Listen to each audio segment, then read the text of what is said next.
허원순 위원 모셨습니다. 안녕하십니까? 안녕하십니까? 네. 오늘은 또 어떤 얘기? 한중 FTA 요거 한번 짚고 넘어가야죠.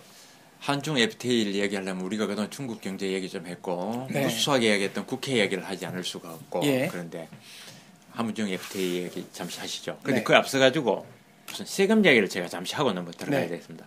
아, 요번에 한중 FTA도 무슨 뭐 정치권에서 발목을 잡는다고. 예, 그 준조세 네. 같은 거 상생 기금으로 준조세를 네. 매겼기 때문에 준조세를 얘기하려면 조세 얘기를 해야 되고 네. 조세 얘기를 하나 짚고 가야 될 게 조세, 즉 세금은 어디다 냅니까?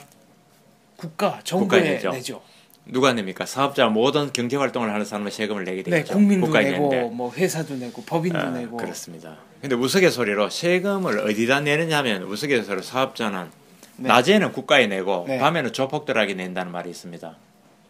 아, 조폭들한테 무슨 자리세 뜯깁니까? 그렇죠. 기업이? 예. 기업 아주 그 기업은 좀 덜하겠지만 뭐 웬만한 사업자들 기업도 작은 기업 해당되고 네. 기업이 이제 아주 큰 데는 쉽게 접근 못하지만 어쨌든 사업자를 기준으로 보면은 흔히 냉소적인 말로 낮에는 정부에 세금을 내고 네. 밤에는 주먹들한테 세금을 낸다는 그런 말이 있거든요. 법은 멀고 주먹은 가깝다. 그렇습니다. 이런 얘기도 한때. 예. 네, 또 낮에는 왜냐면 국가가 하지만 그렇죠. 밤에라는 게 이제 우리가 그런 상징화 국가의 네. 사각지대 또 하는 그런 건데 뭐 물론 이제 선진국으로 갈수록 밤에 내는 세금은 없어져야 되고 그런데 어쨌든 인간 사회는 아직 완전하지 않는 거로 낮에 내는 세금과 밤에 내는 세금이 좀 네. 있다 치고 밤에 내는 세금 비슷한 게 바로 세금 중에 공식적인 조세, 즉 세금이 있고 준조세라는 게 있습니다. 그러니까 불이웃 돕기 성금 이런 건 뭐 내라 그러면 내겠다 이거죠. 네, 뭐 그것도 준조세라고 합니다만 그걸 가지고 준조세라고 이야기하기는 네. 우리가 너무 야박하고 네.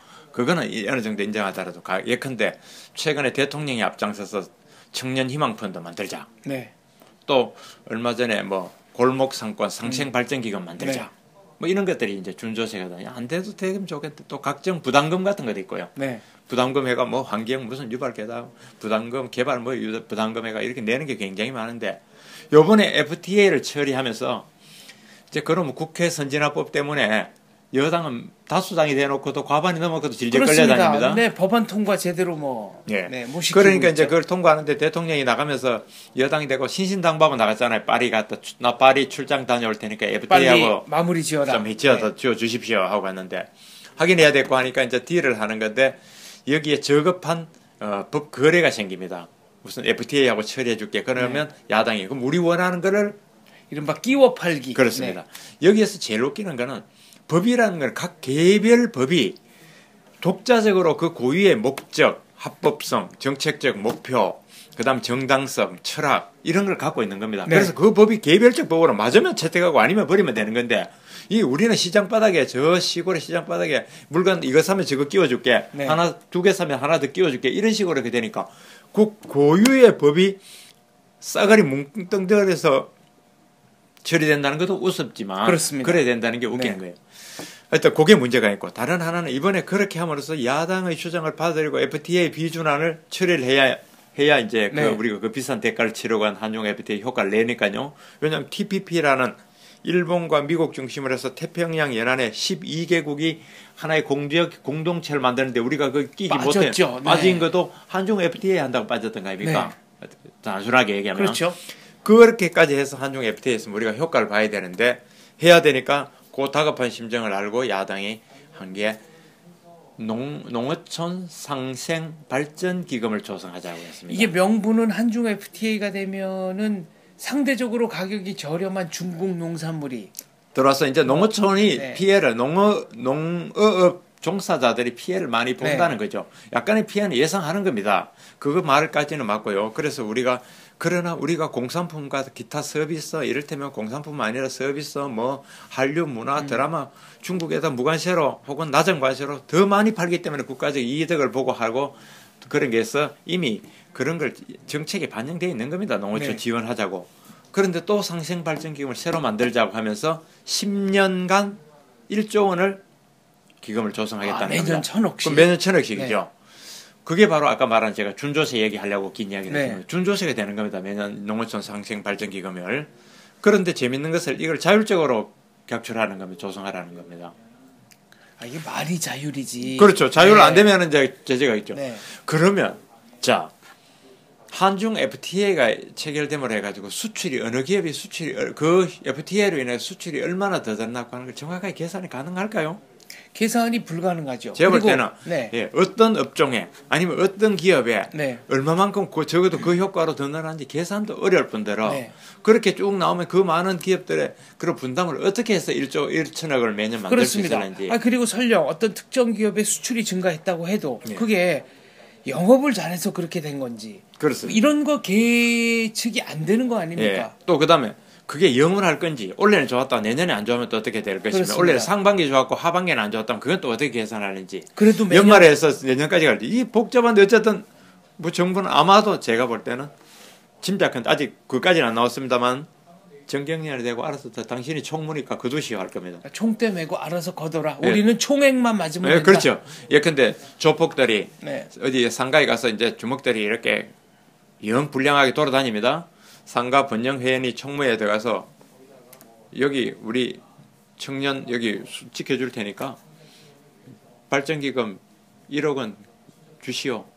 집주마다 어떻게 내요? 아 그건 당신이 알아서 하고 일정은 알아서 거둬내시오. 그 저희가 정부를 조폭에 비유하는 건 아닙니다만 이거는 뭔가 이 방식이 좀, 적어도 그런 식의 방식이 그런 적어도 거죠. 뭐 그리고 또 하나는 기업의 목적이 이익 실현이 아니고 무슨 저기 사회 공헌이다 이런 네. 식으로 생각하는 거 아닙니까? 사회 환원? 그러니까 이게 이제 어떻게 나오냐면 처음에 그 FTA 이익 공유제라는 걸 네. 들고 나왔어요. 근데 그거는 우리 법 체계에 맞지 않고 아니다 하니까 이익 공유를 법제화하는 게 맞지 않다니까 이게 변형돼서 이걸 만든 거예요. 그러니까 네. 우리 국회에 특히 그 야권의 FTA의 그 개방에 대해서 저항감을 갖고 반대하고 농어촌 물론 농어촌도 우리가 지원하고 해야 됩니다만은 육성해야 됩니다만은 보호하는 것도 좋습니다만은 농어촌은 뭐 하나의 종교처럼 보호하고 하는 이 사람들의 그 저항이 어느 정도인지 그 무역 그 이익 공유제라는 게 제도할 경우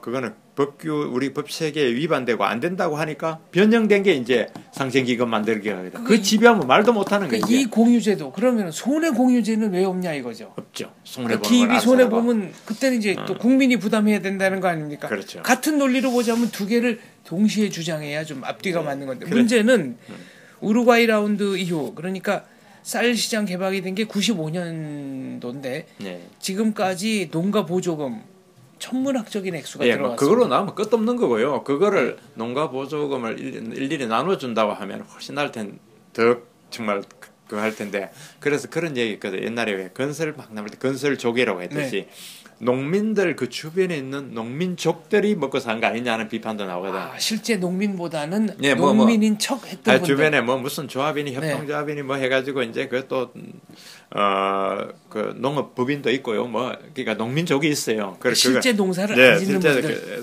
소농민 뭐 이런보다 그런데 근데 그거는 뭐 구조적인 문제니까 농업 정책에 관한 문제니까 또 일단 한번 접어 그런 문제도 있지만 접어두더라도 FTA 이거 하나 했다고 지금 오늘 이야기하는 준조세. 준조세가 이거뿐입니까?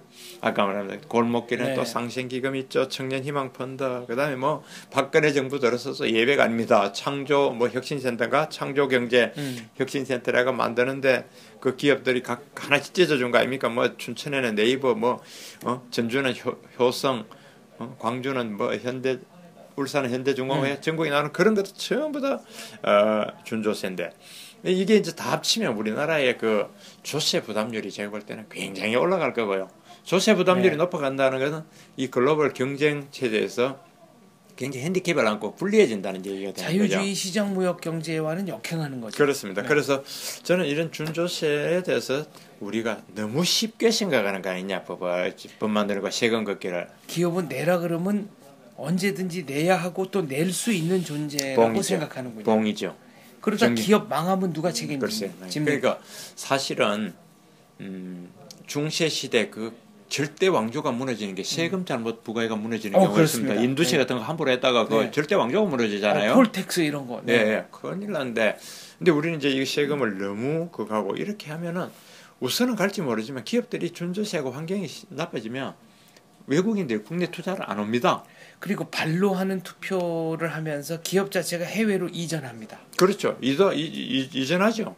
있는 국내 기업이 뭐 요즘같이 그 장벽이 없어지는데 나가는 거죠. 그러면 일자리 누가 만들고 네. 그다음에 조세는 어떻게 하는지 우리가 그거 아닌 거예요. 얼마 뭐 상생기금 얼마 만들 수 있습니다.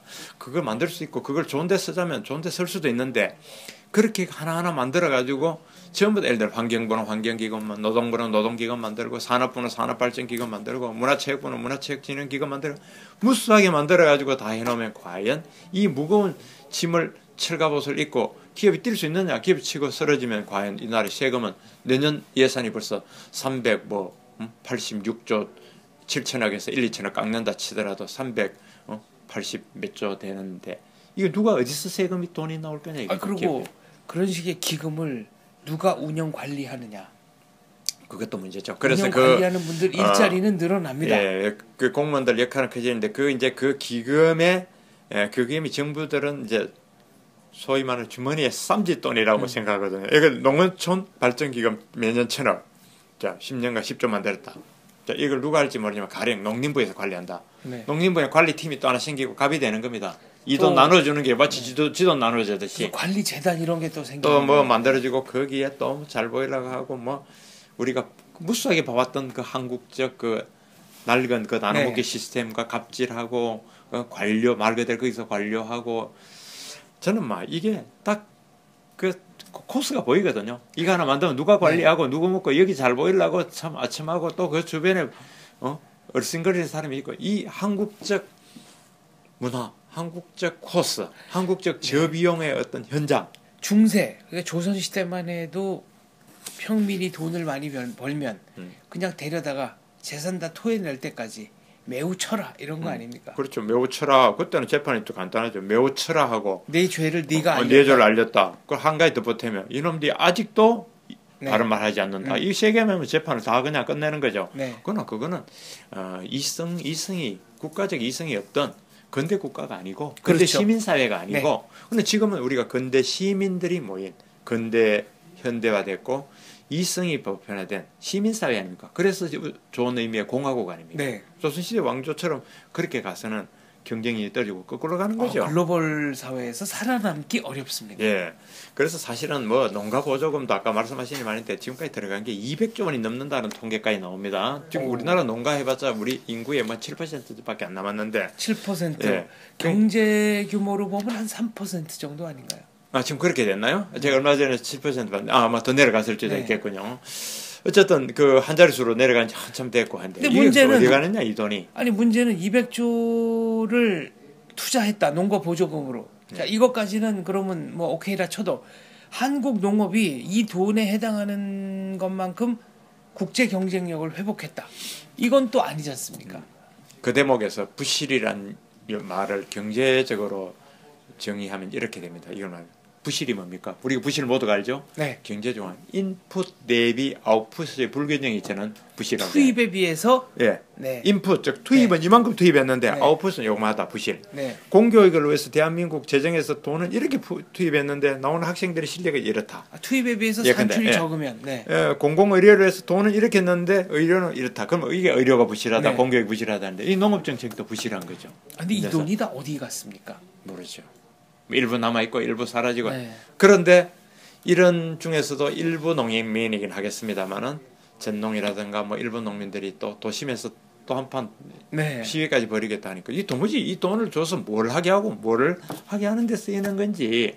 그렇습니다. 그런데 이제 우리가 다시 보면 제가 아까 처음에 그랬습니다.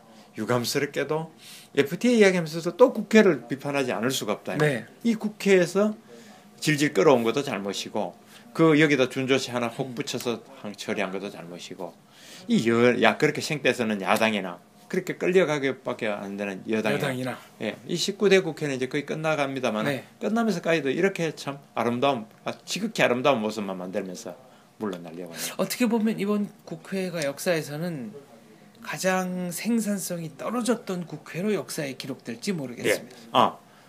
저 점에서는 기록이 남을 겁니다. 역대 어떤 국회보다 법을 제일 많이 만든 국회. 아 그런가요? 네. 법안 숫자가 만든 법안 숫자, 예. 법안 숫자만 놓고 보면 제 개수가 뭐 몇만 개를 만들었는데요. 네. 법을 쓸데없는 법을 많이 만들었다는 거죠. 그렇습니다. 네, 법안이 늘어나는 게 법안은 역대 어떤 데보다 많이 아마 19대 전체에서 만든 법안이 18대보다 한 배 정도 될 겁니다. 그게 국회의안 통계 무슨 시스템이라 해가지고 대한민국 국회를 치면 그게 자랑 삼아가 우리가 네. 법을 이렇게 많이 만들었다는 사이트가 있습니다. 그러나 국민들이 느끼는 체감 온도 그리고 국민들이 느끼는 국회의원들의 말하자면은 체감 노동 생산성 예. 이런 거는 그렇죠. 아니 제 본인들 얘기도 주장하고는 그럼 아니 제 얘기도 법을 그렇게 많이 만든 게 쓸데없는 법을 많이 네. 만들었다는 얘기를 제가 네. 하는 겁니다. 쓸데없는 법을 만들어 그걸 부끄러워해야 될 텐데 자랑스럽게 올려놓고 통계를 올려놨다 이거죠. 정치인들은 유권자들이랑 제대로 좀 의사소통을 해야 되는데 이런 게 바로 불통 아닙니까? 어떻게 보면 그렇습니다. 본인들 생각과 국민 생각이 많이 다른 거니까요.